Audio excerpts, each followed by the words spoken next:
Open letter to Tracy Martin and Sabrina Fulton.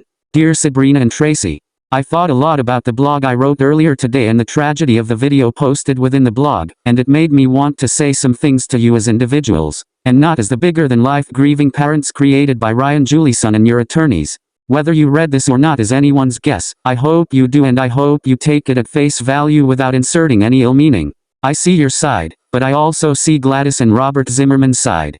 They have to live with the visual of their son being beaten and then, because he acted in self-defense, made out to be a monster. Pain is relative.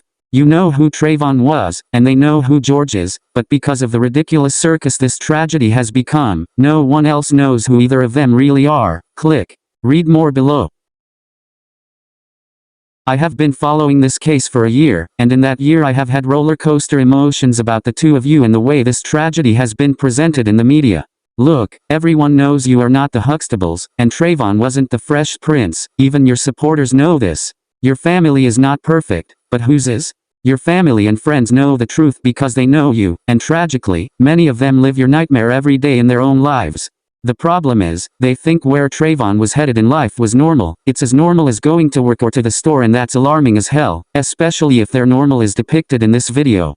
You both have a powerful voice right now, and people would totally respect you if you would use it to make this culture of destruction and false entitlement go away. People who act like those in this video, which represents many areas in Florida, including Miami Gardens, are not entitled to a damn thing, not even a decent jail cell. Benjamin Crump is forever saying if this tragedy had been the other way around, Trayvon would have gone to jail that night. Maybe so, but it is more likely that the tweets Mr. Crump calls irrelevant now, would probably have convicted Trayvon if he had managed to kill George that night. Once the trial starts, people are going to be hungry for information, and they are going to find it in the words of your son and all the misrepresentations the both of you have been feeding the public for the past year. By then it will be too late for you to have the credibility to make a difference. Accepting awards and showing up at rallies for a cause that pales in comparison to the real issues facing young black men and women in our society will be for naught once the checks are cashed.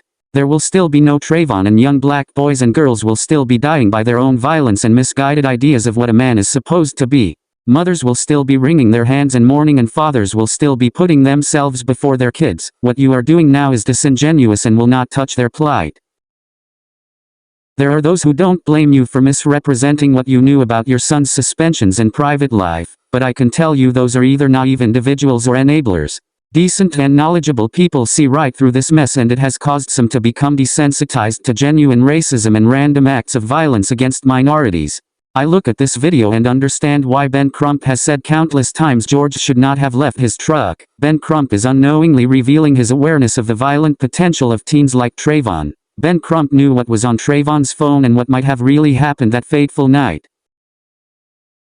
Trayvon did not deserve to die, but honestly, he did deserve to be raised better and to know starting a fight could very well get him killed by people who didn't get the environment he came from. Trayvon wanted a gun, and he didn't want it for game hunting. It was probably a matter of time before he killed or would have been killed because of owning an ill-gotten gun for the wrong reasons. Trayvon was fascinated with guns. When he saw George's gun in his holster as they moved around on the ground, he wanted it, and no doubt reached for it. George Zimmerman could have been killed instead of Trayvon had Trayvon bought the gun he was looking for in the weeks before and during his stay in Sanford. If you are honest, you already know this. That team of lawyers representing you could care less about Trayvon. They used his death to further their agenda and pimp you out to do their bidding. They suborned perjury with DD, and you full well know it. She may even be charged. When it's all over, you will be left with a nasty taste in your mouth and a nice car, but there will still be no Trayvon, and kids just like him will still be shot and killed or will kill. I see these thugs on my Twitter and on internet sites daily. They threaten people's lives and throw around the term racist like it's a bullet that is going to stop anyone who doesn't believe George is a racist who chased Trayvon down and killed him in cold blood. I won't repeat the names I and others have been called, but these are your supporters because they relate to Trayvon and for the wrong reasons. Sensible America sees through the facade more and more every day. George will never be convicted of murder, and as a result our streets are going to look like the streets in this video. Innocent people will be assaulted, some killed, over a verdict they don't want to hear. I want a trial as much as you do because I want the truth to be unveiled once and for all, but I want it to be fair. I want the two of you to speak to your supporters in an honest way and abate the insane madness so there can be a fair trial. Sabrina, you stood at a podium once and said they killed my son and now they are killing his reputation. It is this blanket accusation and denial of responsibility or knowledge of your own son that infuriates many. It is the way you use they, as if killing your son was a conspiracy by a group of people, no doubt white people. This tragedy is not about race and they need to hear that from you, loud and clear. It's about a teenager who was looking for a world star hip-hop fight and ran into a man who didn't know what the hell hit him. Being sucker punched was not his norm. He feared this kid was trying to seriously injure or even kill him. He didn't know Trayvon, so how could he know what he wanted or if he would stop beating him before he lost consciousness? The idea that George may have lost consciousness is laughable to many and has been fodder for a ton of internet jokes, but I wonder how funny choking on his own blood that was flowing down his throat from his freshly fractured nose, while a stranger was relentlessly pounding his head, really was. Have you ever had an asthma attack? I haven't, so I can imagine how frightened George was of losing consciousness. If someone attacked me, pinned me down and wouldn't let me reach, I would have an asthma attack because mine are stress exercise induced, and I would shoot them to get them off me. There is not a more frightening feeling than that of not being able to breathe. Thus, my head would not need to beaten to a bloody pulp in order for me to fear for my life. One thing I believe in my heart of hearts is that you both know the truth in your heart of hearts, so do the upstanding thing, not the crump-sharped and self-serving thing. Trust me, Trayvon's legacy will be as tarnished as Tawana Brawley and Crystal Mangum's credibility if you do not take control of it now.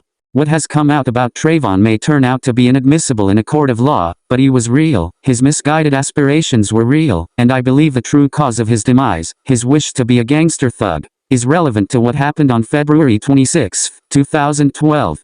Please, stop the madness by campaigning for change in these communities and in the minds and hearts of the parents in these communities, or the blood of other young men and women will be on your hands when the not guilty verdict is read. Damage control is needed now.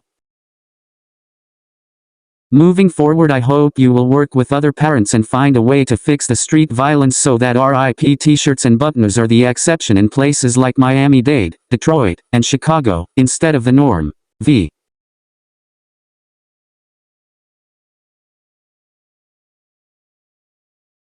George Zimmerman's attorneys release. Photoshop image. The attorneys for murder suspect George Zimmerman attempted to inflame the public by releasing an obviously photoshopped picture of their client yesterday. It's no coincidence that this shamefully photoshopped image is released just days after Zimmerman begged the public for more donations to support his lavish lifestyle. First of all, isn't this an actionable statement? There is no truth to it whatsoever and seems defamatory. No? Secondly, if there has been any photoshopping going on, I'd place my bets on the following. I mean, come on, look at the honker on Trayvon. How do you explain that when the picture that has made this case famous is of a little boy with a cute turned up and tiny nose? And then he white in the hoodie photo. I think we can all agree that one was photoshopped. You have a very vivid imagination, Ms. Rose, but facts are what will be behind George when he walks free after the immunity hearing. Imagine that.